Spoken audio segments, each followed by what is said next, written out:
Hello friends, जय श्री कृष्ण। मारू नाम है हिरल डांगर। स्वागत है मारे YouTube channel cooking with Hiru में। तो आज आप बनावीशुं रेस्टोरंट स्टाइल चीज पापड़। तो मारी चैनल ने लाइक करजो, शेर करजो, सब्सक्राइब करजो। अने चालो आपणे जोई लईए के चीज पापड़ बनावा माटे शुं सामग्री जोईए छीए। चीज पापड़ बनावा माटे आ बधी सामग्री जोईए छीए। चालो आपणे पापड़नी शेकवानी तैयारी करीए। આવી રીતે એક તવીને ગેસ ઉપર મૂકીને થોડી વાર ગરમ થવા દેવાની અને પછી આપણે એમાં થોડુંક તેલ નાખશું। આવી રીતે તેલને આપણે પૂરી તવી ઉપર લગાવી દેવાનું છે। અડધી ચમચી જેટલું આપણે તેલ નાખવાનું છે।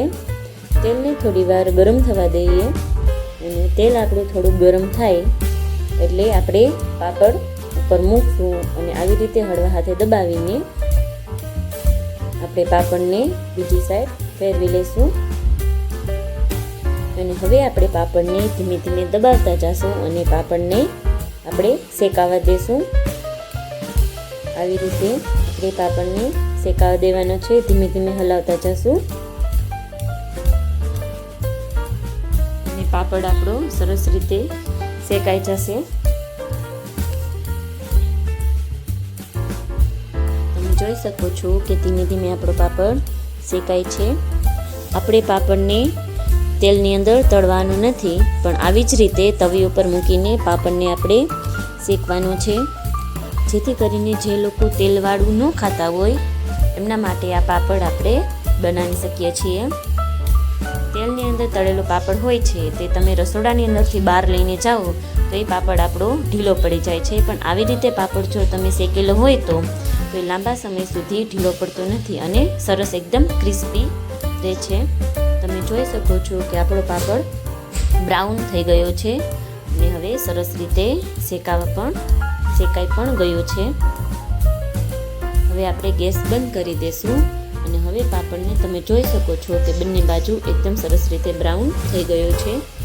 હવે આપણે પાપડને એક ડીશની અંદર લઈ લેશું અને હવે આપણે એમની ઉપરથી એક ડુંગળી કાપેલી છે એ નાખશું। મેં એક ડુંગળી લઈને ઝીણી સમારેલી છે અને આવી રીતે આપણે ઉપરથી નાખશું। તમે આમાં તમારી રીતે કોઈ પણ વેજીટેબલ લઈ શકો છો। આવી રીતે ડુંગળી નાખીને હવે હું આમાં ઉપરથી ટમેટાં નાખીશ। ટમેટાને પણ મેં એક ટમેટું લીધેલું છે અને આવી રીતે ઝીણું ઝીણું સમારેલું છે અને ટમેટાની અંદરથી મેં ટમેટાના બી અને એનું જે પાણી હોય એ કાઢી નાખેલું છે કે જેથી કરીને આપણો પાપડ લાંબા સમય સુધી ક્રિસ્પી રહે। અને હવે આપણે ઉપરથી લાલ મરચું પાવડર એડ કરશું અને લાલ મરચું પાવડર તમે તમારા ટેસ્ટ પ્રમાણે જો તીખું ખાતા હોય તો વધારો નાખી શકો છો। અને તમે જોઈ શકો છો કે હવે આને ઉપરથી ચાટ મસાલો પાવડર નાખશું। ચાટ મસાલાથી એકદમ સરસ રીતે ટેસ્ટ આવે છે। અને હવે ઉપરથી આપણે સંચળ નાખશું। સંચળ અને ચાટ મસાલો પાવડર બંને આપણે નાખેલો છે એટલે આપણે હવે મીઠું નાખવાની જરૂર નથી। હવે આપણે ઉપરથી શેકેલું જીરું નાખશું।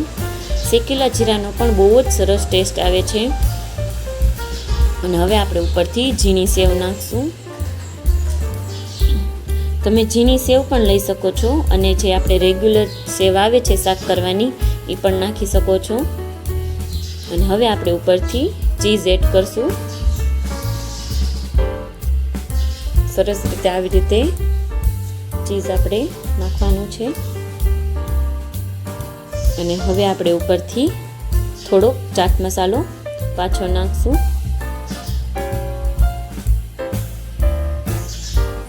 અને હવે ઉપરથી આપણે થોડીક કોથમીર નાખશું। આવી રીતે કોથમીર નાખીને તો રેડી છે આપણું ચીઝ મસાલા પાપડ।